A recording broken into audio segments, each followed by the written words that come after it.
Aquí empezamos. El juez de Portoviejo, Bani Molina, quien concedió un habeas corpus con efecto extensivo para Jorge Glass y Daniel Salcedo, es denunciado por el Consejo de la Judicatura por usurpación de funciones. Bani es un polémico juez que incluso fue investigado por extorsionar a presos en Manabí. Según el titular del Consejo de la Judicatura, el juez Bani Molina de Portoviejo había perdido jurisdicción, pues sobre él pesa una denuncia por prevaricato. Molina es acusado de haber permitido que una condenada por delincuencia organizada cumpla su pena en casa. Desde el día viernes a las 12:10, ese juez, por disposición legal, había perdido jurisdicción. Es decir, todo lo que ha actuado posterior a las 12:10 del día viernes 5 no tiene validez porque el juez había perdido su jurisdicción. Pero es tan solo un proceso más que se suma a varias polémicas actuaciones de un juez que emite fallos sin rubor alguno en Manabí. Bani Molina dispuso el arresto domiciliario para Franklin Calderón Cedeño en un caso de lavado de activos, vinculado al caso del Hospital de Pedernales. Pero Molina también fue investigado como un supuesto integrante de una red de jueces que extorsionaba a los presos en las cárceles de Portoviejo y Bahía de Caracas. La versión voluntaria de María Isabel Romero lo comprometió en 2019. La ciudadana relató a la fiscalía. Yo vengo asistiendo a El Rodeo porque tengo una relación sentimental con el PPL Carranza. El doctor Eker García se acercó y me indicó que para el trámite que requería se necesitaban $800 para que el juez Bani Molina atendiera a la carpeta de mi pareja. No obstante, por su fuero, el caso estuvo en manos del fiscal Alberto Santillán, quien se abstuvo de acusarlo, pese a las pruebas que dos de las juezas dicen había contra Molina. Lo cierto es que esta vez el favor de conceder el habeas corpus para un detenido por robo y hacerlo extensivo para Jorge Glass y Daniel Salcedo, procesados por corrupción, lo ha puesto en la mira. Sustenta su decisión en las supuestas dolencias de los dos sentenciados. En el caso de Jorge Glass, que supuestamente padece fibromialgia, hipertensión arterial y estrés postraumático. En el caso de Daniel Salcedo, que supuestamente requiere atención médica especializada permanente. Hoy se conoce la lista de resoluciones polémicas y fallos cuestionados que Bani Molina enfrenta. Y mientras se tramitan los procesos en el ámbito judicial y disciplinario en contra del juez que concedió este combo de habeas corpus, en los exteriores de la cárcel 4 de Quito permanece un grupo de manifestantes que respaldan al ex vicepresidente Jorge Glass, a la espera de que se conceda esta boleta de excarcelación. Apenas conocieron de la decisión del juez Molina, llegaron hasta la cárcel 4. Piden la salida del sentenciado Jorge Glass, que ha pululado a través de sus defensores por el país en varios intentos por cumplir lo que le resta de sus condenas fuera de la cárcel. El gobierno ha reaccionado con molestia. Hay que investigar todo lo que está detrás de esta decisión judicial, dice el ministro de Gobierno.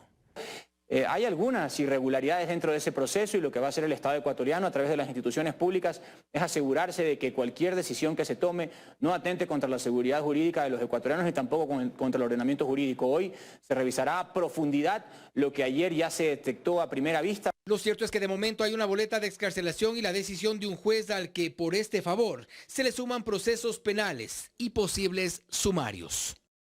El presidente de la Asamblea solicita que se resuelva de inmediato la apelación a la decisión judicial que anuló la designación de Raúl González como superintendente de bancos.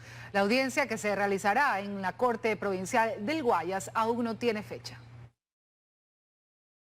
Finalmente se pronunció.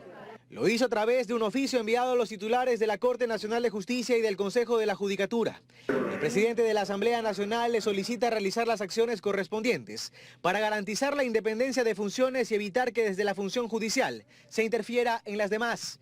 Y es que en apenas una semana, dos decisiones judiciales, una de una jueza de San Borondón que aún está en firme y otra de un juez de Yaguachi que fue revocada, dispusieron acciones en torno a la posesión a cargo de la Asamblea del superintendente de bancos. Dice Saquicela que no se puede permitir el abuso del derecho por medio de acciones de protección y medidas cautelares y solicita que se resuelva de forma urgente el recurso de apelación a la decisión de la jueza de San Borondón, que debe ser conocido y resuelto por la Corte Provincial del Guayas. Pero esto solo ocurrirá cuando se evacúen los pedidos de ampliación y aclaración de la sentencia de la jueza Larissa Ibarra, que declaró nula la designación de Raúl González como superintendente de bancos. Una vez que eso ocurra, la defensa de González ha pedido que el sorteo para la conformación del Tribunal de Alzada sea público.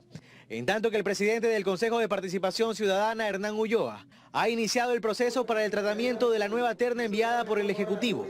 El titular del organismo ha solicitado a la Comisión Técnica que se revisen los requisitos e inhabilidades de Roberto José Romero Bombúfal, Rosa María Herrera Delgado y Felipe Andrés Cabezas Clere, quienes integran la nueva terna enviada por el Ejecutivo para la designación del titular de la Superintendencia de Bancos en un segundo intento.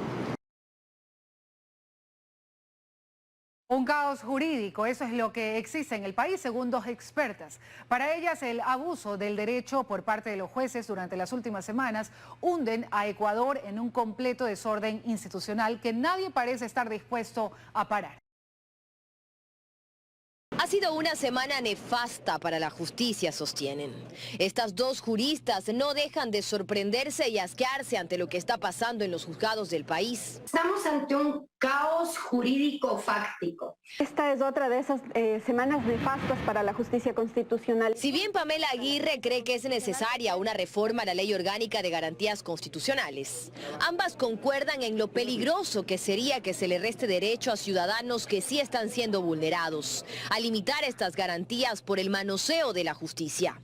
Para ellas, este abuso grosero de las normas lo están permitiendo los jueces deshonestos. Ya hemos visto algunas judicaturas que han quedado en entredicho justamente por estas decisiones bastante cuestionadas. Al parecer hay ciertos jueces que las reglas no les interesa, sino que responden al poder. Y algo más. Hoy el Ejecutivo se horroriza ante el polémico habeas corpus de Gladys Salcedo.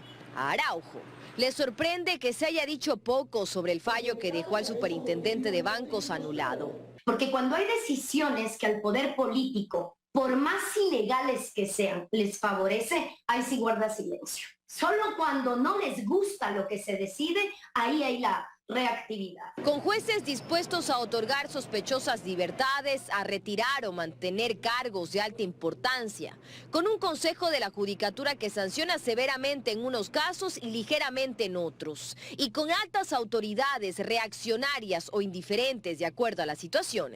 La pregunta que queda suelta es, ¿a quién responde la justicia en Ecuador? Que no solo es un habeas corpus, una decisión que luego apelarán. No, está en juego que se han burlado del país y lo siguen haciendo. Que por más que la justicia haya hecho su trabajo, siempre los delincuentes encontrarán la manera de quedarse al margen y burlarse del sistema. Y burlarse del sistema es burlarse del país. El cuarto día de diálogo de la Mesa de Control de Precios concluyó sin llegar a un acuerdo. Representantes del sector indígena se mostraron molestos, pues aseguran que el Ejecutivo no da respuesta a los 44 productos solicitados. Luego de 8 horas de diálogo, la mesa número 3, que analiza el control de precios a algunos productos de la canasta básica familiar, se suspendió sin acuerdo y sin fecha de reinstalación. Representantes del sector indígena mostraron su molestia, pues aseguran que no se quiere fijar los costos para los 44 productos solicitados. No se quiere establecer la lista de los precios de los productos agrícolas y de los productos industrializados. Para nosotros es una gran preocupación. Nosotros como movimientos sociales hemos predispuesto nuestro tiempo para que no nos digan que venimos a imponer. De acuerdo al viceministro de Gobernabilidad del Ecuador, Homero Castañer, se discutió la fijación de precios para un 40% de los productos solicitados y se explicó durante esta discusión por qué no se podría abordar el pedido en su totalidad. Existen productos agrícolas primarios, existen productos que son procesados y lamentablemente no se puede establecer una fijación de precios cuando depende de muchas variables, incluso de productos que vienen importados. A pesar de que el Gobierno Nacional presentó 12 propuestas, según el Ejecutivo se evidenciaron puntos de consenso en 4 de ellos, mientras que desde el sector indígena apuntan que la discusión se desvió en operativos de control y ferias que no responden al problema medular. El Gobierno Nacional se compromete a realizar 200 ferias. También ellos han mencionado de que se implementará, dice, 200.000 operativos de control. Esto yo pienso que es una obligación de parte de ellos, más no es una respuesta a nuestras propuestas. Esta mesa temática podría retomarse en 8 o 15 días, mientras que se señaló que la próxima semana se dará inicio a 2 temáticas más, fomento productivo y energía y recursos naturales. En Quito. La petrolera anglo-francesa Perenco, que ya no opera en el país, mantiene una deuda de 35,9 millones con el SRI. El Ministerio de Finanzas espera llegar a un acuerdo con esta firma que exige al país cumplir con una indemnización de 374 millones de dólares. Que Ecuador ratifica su compromiso de cumplir con el laudo arbitral del caso Perenco, pero que precautelará los intereses del Estado. Es lo que ha informado este martes el Ministerio de Economía y Finanzas a través de un comunicado.